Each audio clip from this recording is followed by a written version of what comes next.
غریب کا سال بھر کا روزہ مل کر افطار کروائے، تقسیم رحمت رمضان راشن پروگرام۔ تو فمن شہد منکم الشہر فلیصم، جس کو رمضان ملے وہ روزہ رکھے۔ تو روزہ تو انشاءاللہ رکھیں گے، لیکن میں تھوڑی سی ایک گزارش کروں گا کہ جسم کی صحت کے لیے اپنی غذا پہ کنٹرول کریں۔ شاید کوئی یہ نہ بتائے، میں رمضان کے آداب میں یہ بات بتا رہا ہوں، سحری اتنی دبا کے نہ کھائیں کہ عصر تک اسی کے ڈکار آتے رہیں، کھٹے ڈکار آتے رہیں، اور افطاری اتنی دبا کے نہ کریں کہ پھر تراویح کے وقت پڑھاؤ کہ ہن میں کیویں پڑھاؤں، اٹھیا ہی نہیں جاندہ، مجھ بن کے ڈٹھا پہ ہوندا ہے۔ تو سحری کھائیں اتنی کہ بس عام معمول کا پیٹ بھر جائے، کچھ حصہ خالی ہو، اور آپ کو دوپہر سے بھوک لگنی شروع ہو جائے۔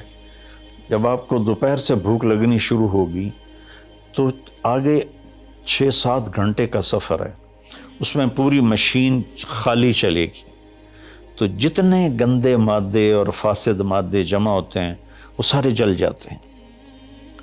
اچھا، رمضان کہ دونوں طرف معنی آتے ہیں، وہ میں بتاتا ہوں، ابھی میں جسمانی بتا رہا ہوں۔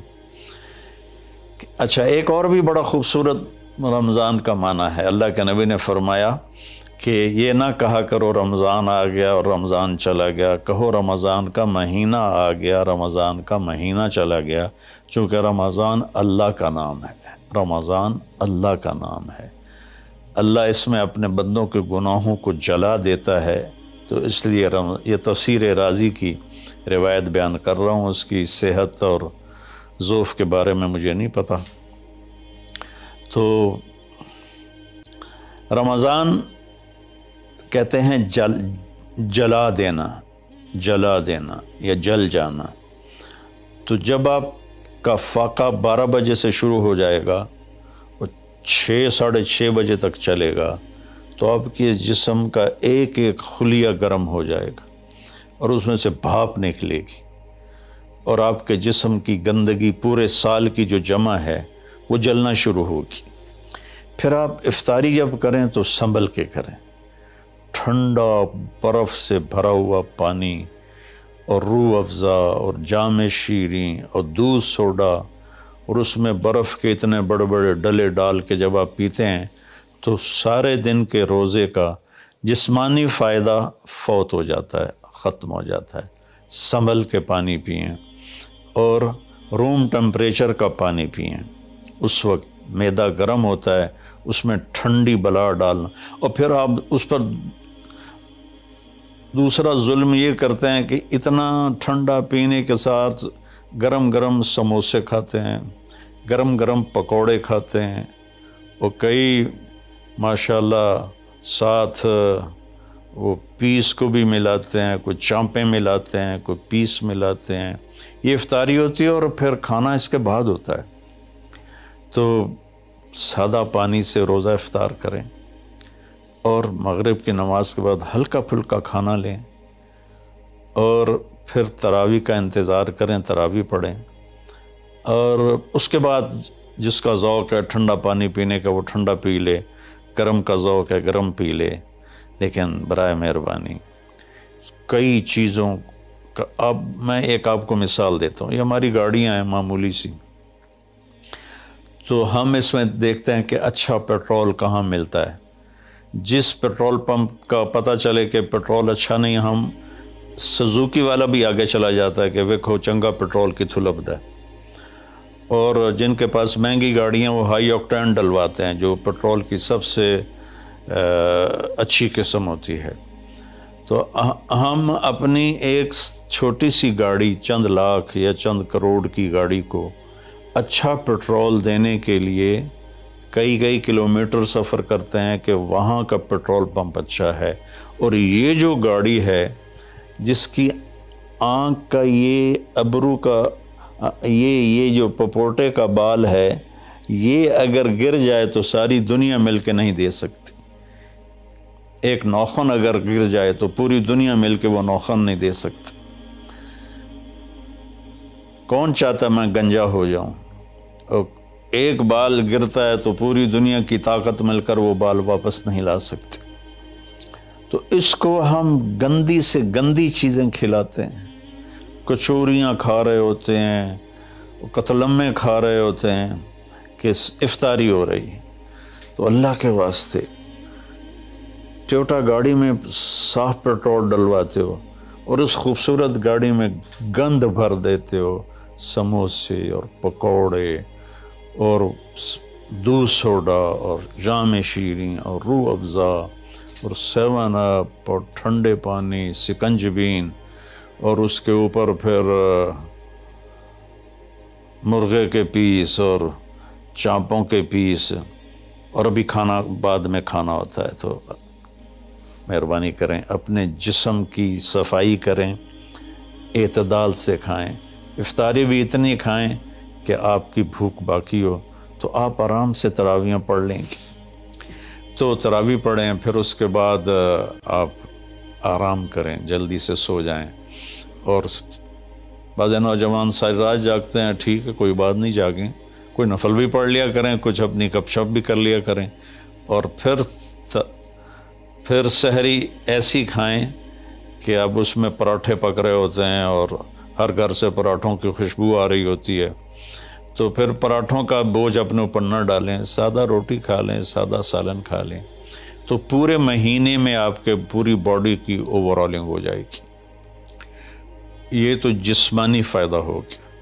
روحانی لحاظ سے کیا ہے؟ شہر رمضان، رمضان جل جانا، جلا دینا، رمضان کا مہینہ۔ اس لیے اللہ کے نبی نے کہا، یہ کہا کرو ماہ رمضان آیا اور ماہ رمضان گیا، کیونکہ اللہ آنے جانے سے پاک ہے، تو اللہ کا نام رمضان ہے۔ یہ امام راضی کی روایت ہے۔ تو یہ نہ بھی ہو تو رمضان میں جلنے کا مطلب کیوں ہے؟ اسی مہینے کے ساتھ کیوں ہے کہ ہر روزے کے ساتھ اللہ اس کے گناہ معاف کرتا ہے، اس کے گناہوں کو جلاتا ہے، اس کی بھوک کی آگ میں جلاتا ہے، جلاتا ہے، جلاتا ہے۔ آخری روزے اللہ تعالیٰ کیا کرتے ہیں کہ اس کے سارے گناہوں کو جلا کے راکھ کر دیتے ہیں اور اپنی رحمت۔ اچھا، رمضان کا مطلب بارش بھی ہے، جو سبحان، عربی بھی عجیب زبان ہے۔ رمضان کا مطلب بارش بھی ہے، رمضان کا مطلب اگر رمضا مصدر ہو، رمضا، تو یہ بارش کا مطلب ہے، رمضا ہو تو یہ جلانے کا مطلب ہے۔ سبحان اللہ، کہ رمضان ایسا مہینہ ہے کہ اس میں ایسی رحمت کی بارش ہوتی ہے، سارے گناہ دھل جاتے ہیں۔ رمضان ایسا مہینہ ہے کہ اس میں ایسی اللہ کی رحمت متوجہ ہوتی ہے کہ سارے گناہ جل کے راکھ ہو جاتے ہیں، ہوا میں اڑا دیے جاتے ہیں راکھ کی طرح۔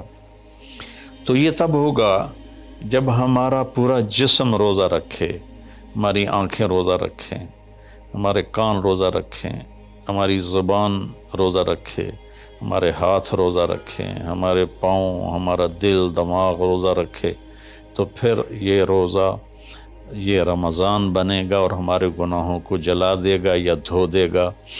اور اس میں خاص طور پر اللہ کے نبی نے فرمایا کہ شراب پینے والا توبہ کر لے، چونکہ شرابی کی بخشش نہیں ہوتی رمضان میں۔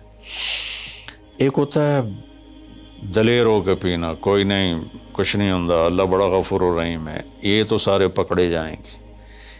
ایک آدمی میرے پاس آیا، وہ کہنے لگا، جی مجھے شراب کی عادت ہے، چھٹتی نہیں، کئی دفعہ چھوڑی ہے، پھر نہیں چھوٹتی، اور پھر جو وہ دھاڑیں مار کے رویا، اتنا رویا کہ میں بھی غمگین ہو گیا اس کے رونے کو دیکھ کر۔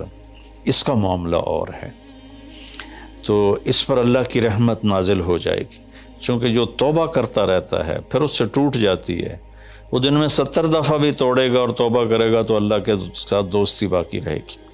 تو ایک شرابی ہے تو اللہ کے واسطے چھوڑ دے۔ ماں باپ کو دکھ، عق الوالدین، ماں باپ کی نافرمانی نہیں فرمایا، ماں باپ کو پرزے کر دینا، نافرمانی تھوڑی بہت ہر بچے سے ہو جاتی ہے، لیکن ایسی نافرمانی کہ ماں باپ کا دل ٹکڑے ٹکڑے ہو جائے، اس کو کہتے ہیں عقوق الوالدین، عاق لوالدیہ، جو ماں باپ کے دل کو ٹکڑے ٹکڑے کر دے اس کی بھی بخشش نہیں ہوتی۔ تو مشاحن، جو دل میں کینہ پال کے رکھتا ہو کسی کے لیے، اور بغض رکھتا ہو کسی کے لیے، نفرت رکھتا ہو کسی کے لیے، حسد رکھتا ہو کسی کے لیے، ایک اس دل پر اللہ کی رحمت کی نظر نہیں پڑتی۔ اور ایک قاطع الرحم، جو رشتہ داروں سے لڑتا ہو، رشتہ داروں سے ماتھا جو مارتا ہو، کبھی سینگ پھنسائے ہیں، کبھی اس کے ساتھ کبھی اس کے ساتھ، خونی رشتوں میں جو غلط سلوک اختیار کرتا ہے، ایک اس کی خاص طور پہ بخشش نہیں ہوتی۔ تو باقی اللہ کا دریائے رحمت ہے، جو بھی توبہ کرے گا، مشرک بھی توبہ کرے گا معاف، سود خور توبہ کرے گا معاف، چور توبہ کرے، ڈاکو توبہ کرے، زانی توبہ کرے، قاتل توبہ کرے، شرابی توبہ کرے، ماں باپ کا نافرمان توبہ کرے، اور رشتہ داروں سے لڑنے والا توبہ کرے، نفرت رکھنے والا توبہ کرے، اور سود پہ کام کرنے والا توبہ کرے، سود کھانے والا توبہ کرے، سب معاف ہو جائے گا، سب معاف ہو جائے گا۔ اور اللہ سے مانگیں کہ اللہ تعالیٰ اس میں ہماری جسمانی صحت بھی بحال کر دے اور روحانی صحت بھی بحال کر دے، اور ہمارے گناہوں کو معاف کر دے۔ السلام علیکم ورحمۃ اللہ وبرکاتہ۔ کیا آپ چاہتے ہیں اپنے اور اپنے پیاروں کے لیے نیکی کا کبھی نہ رکنے والا سلسلہ؟ تو مدد کریں بہترین صدقے سے اور دیجئے پانی کا تحفہ ان کو جو اس نعمت سے محروم ہیں۔ اپنے صدقات اور عطیات MTJ فاؤنڈیشن تک پہنچائیں۔